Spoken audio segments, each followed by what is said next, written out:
go, go. Hi guys, happy Friday. We have our promo running all through the weekend. You get a free fruity cereal, macaron making kit, and a roll of parchment with every order online. So I figured I would do a demo so you guys can see what comes in the kit. You can see how to use them, and you can see how easy it is to make macaroons at home. So Kate is recording, and she's gonna come in and out. So if I talk to Kate, that's who I'm talking to, and now you know. So Kate, come on in. I wanna show you guys a close-up of what goes on in the kit. So this is the macaron making kit. It has what you need on the back. We give you all of the ingredients. You just have to add egg whites and then whatever you would need for your filling. And it's all right here, so you can see. You'll need a mixer, a whisk, a spatula, and you'll need a tray. But the parchment, I'll just show it to you. It comes like this. So here's the parchment, and it opens up, and it has your piping tip inside, purple, because that's my favorite color if you haven't noticed. And each roll of parchment has the circle guide, so you can see it right here, the little circles. You basically color inside the lines when you pipe, so we make it really easy for you to do at home. It's important that all of your macaroons come out the same size so that you can pair the top and the bottom, but also so that they bake evenly in the oven. So that's something to think about when you're making your macaroons. And if you are just beginning and you're not able to do that on your own, the circle guide will help you. So let's just open the kit. Come on in, Kate. I'm gonna show you what's inside. Here's the kit.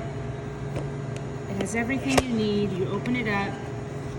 This gives you your instructions right alongside here. And then if you have any further questions on the website, on the macaroon kit making page, I have videos of me making them as well if you ever need to check a reference. But inside the kit, you get your dry ingredients. This is your almond flour, your powdered sugar, and your fruity cereal, all ground up together. And then that's one packet. And then in the other packet, you have your granulated sugar. This is what we're going to add our egg whites to make a meringue. You also get 2 piping bags. One of them is for your batter, and then put the other one aside, and you're going to use that for filling later. Okay, oh, speaking of, I need filling. Hannah, so if you could get that together for me, that would be great.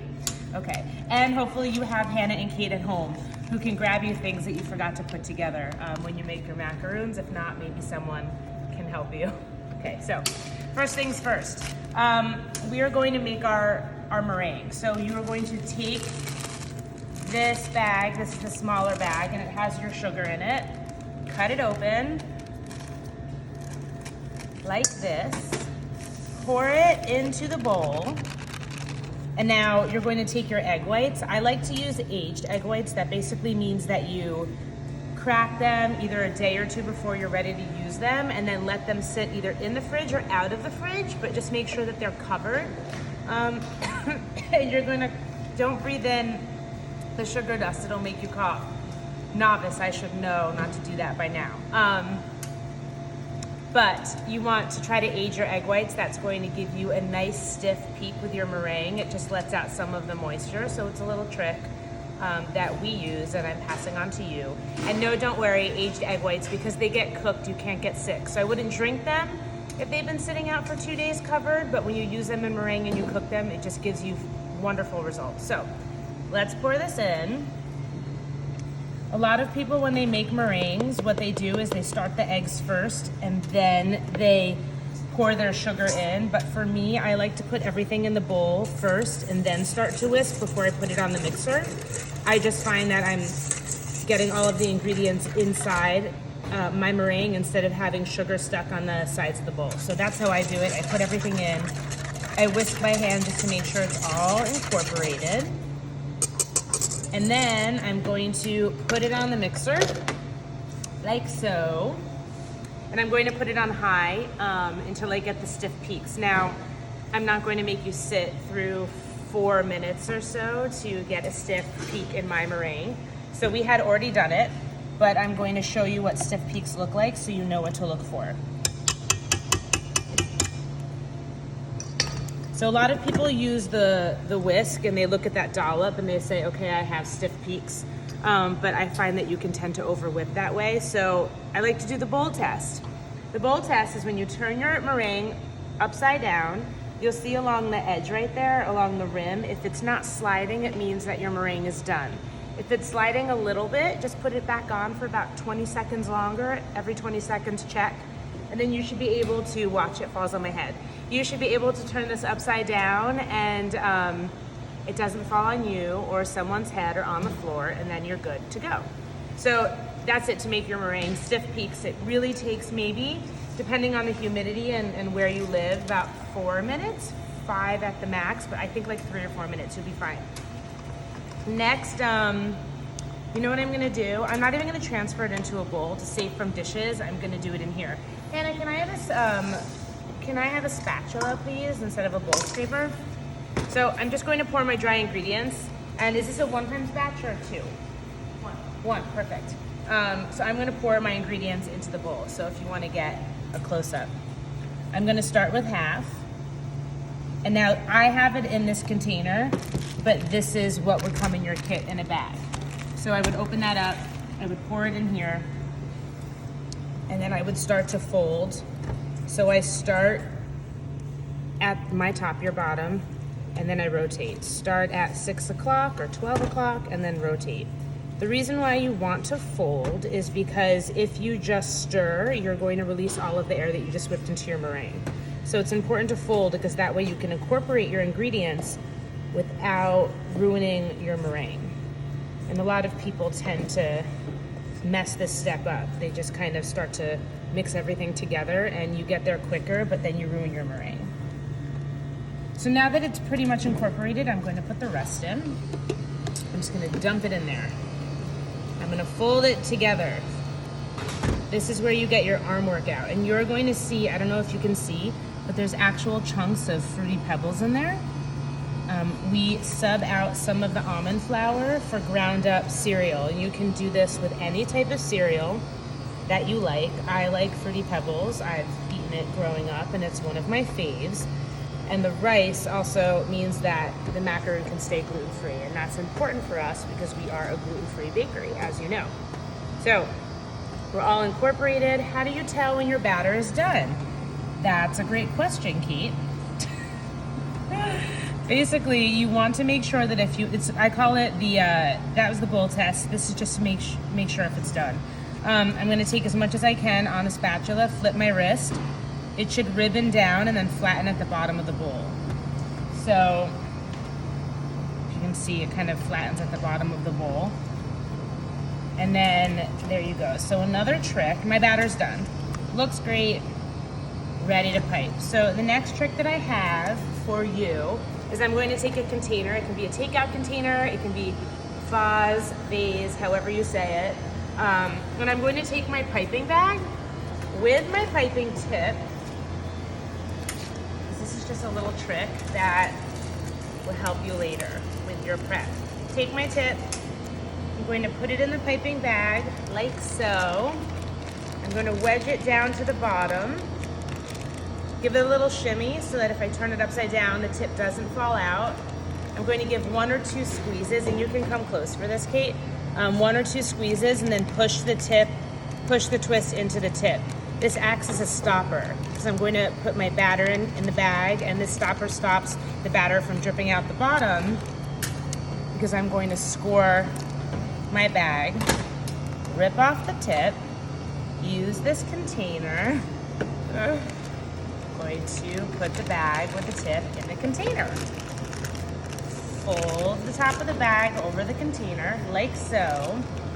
And now I have hands-free filling my bag, which is kind of a big deal because if any of you bake at home, you know that filling a piping bag with one hand is nearly impossible. So the kit will give you around 22-inch macaroons. So there's some extra in here, but I'm not going to put it all in. I can always go back and refill my bag. And reminder that other bag is still here for my filling later, okay? But this kit will give you 22-inch macaroons. So it is a nice size amount of macaroons. You can eat them all yourself or share with someone that you want. No judgments. And let me clear off some space. Okay. Yeah, you can just give it to me. Thank you. Okay. Here we go. Here's our batter in our bag. Now I have taken the parchment and I have laid it out on the tray, and I've secured the parchment with butter just on the corners so that when I tap the tray later, this parchment doesn't go flying, okay? So I'm going to start close to me and I'm going to work out, and then when I'm reaching, I'm going to flip the tray around, because you never want to reach, you always want to work right in front of your space. So I hold this at 90 degrees and I squeeze and stop, and I'm just basically coloring inside the lines. If you were to make these without the circle parchment, I like to say that there's a counting method, and I basically count to 3 every time so that they end up being the same size no matter what flavor or if you're doing circle parchment or not. So I would basically count 1, 2, 3, 1, 2, 3, 1, 2, 3. And this is how we train everybody when they start working here, so that everyone makes the same macaroons and you can't tell who made them. They all come out the same, which is really important when you're doing mass production like we are. So you'll notice that I'm holding the piping tip 90 degrees. Something not to do is hold the piping tip like this, because you'll see that as it comes out, it's coming out sideways and it's going to bake sideways in the oven. So you want to do 90 degrees. When I'm done squeezing, I stop all pressure and I drag off to the side. If you continue to squeeze as you go, you'll get a tail. Okay, so things to do, things not to do, very simple. So now that my macaroons are piped, it's time to tap the tray to release any air bubbles that you may have. The last part of making macaroon shells is letting it sit to form a skin. A skin is like when you have hot chocolate or a cream-based soup and you let it cool and then you get that film at the top. You want that when you're making macaroons, but it's the last step. That's what helps keep the macaroon. It helps keep its shape so that when they expand in the oven, because of the meringue, they don't grow out like a big cookie. They'll keep their circular shape and grow up instead of out. That's why the skin is really important. But in order to do that, we need to tap the tray to release any extra air that is in our shell. I know it sounds complicated, but it's really not. Basically, when you're done piping your shells, tap your tray. It's going to be really loud, but don't be scared. Tap it really, really loud. And normally we do it on the tapping table and it's a little quieter, but I don't have it here. So come on in, I want to show you. Can you zoom in on the little air bubbles that just popped? And that's what you want, okay? A couple good pops, you'll see that their air bubbles will be released, and now I can let it sit and get a skin on the tray. So we'll put it here. And then in true cookbook fashion, we'll pretend that these are done. And I just messed up Hannah's nice work by moving the tray and taking it off. But let's just focus on this tray because there's not as many and it's quicker to fix. Okay. So these are my pre-baked quote-unquote macaroons that I just quote-unquote made for you guys. And basically when they come out of the oven, I'm gonna let them cool. Then I'm going to peel them off and flip. I like to flip every other one just so that it's easy to fill. Now you have the recipe and the instructions for the filling on the inside of here. So you'll see that you have your fill instructions. Everything for the filling is basically something that you would have at home. It's butter, it's powdered sugar, it's vanilla extract, and it's really just your favorite cereal. So you can use Fruity Pebbles, you can use Cocoa Pebbles, you can use, what's another cereal?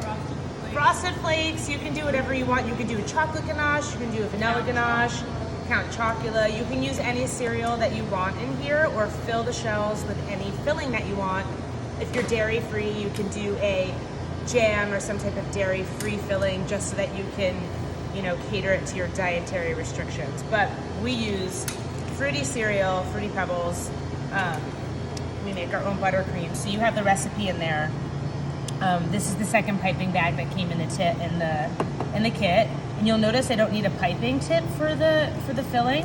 I just want to make sure that when I cut the bag, I'm cutting it straight across. If you cut it at an angle, it's going to come out in a weird shape.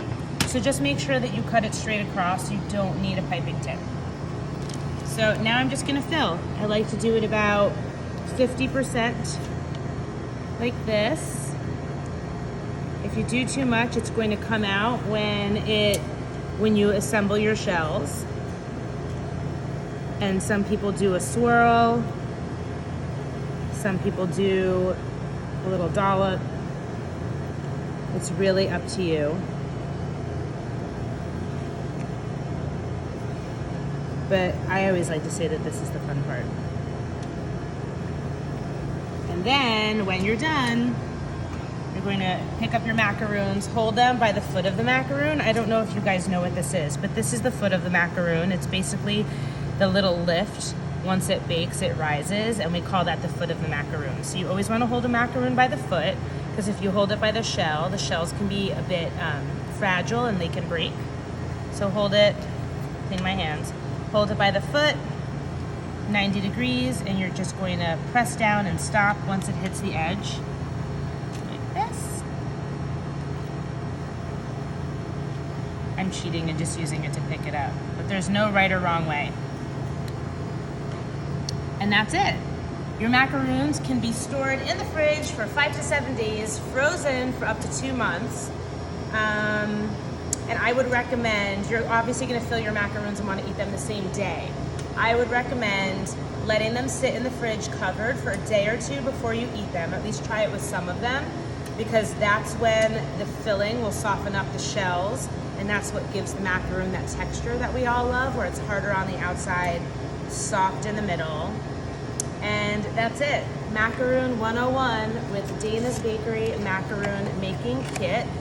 The kits also come in chocolate molten and red velvet, but we are giving away the fruity cereal one today. The promo ends on Sunday, so order online, and in the comments, if you have any questions, leave them. I will answer them. Bye.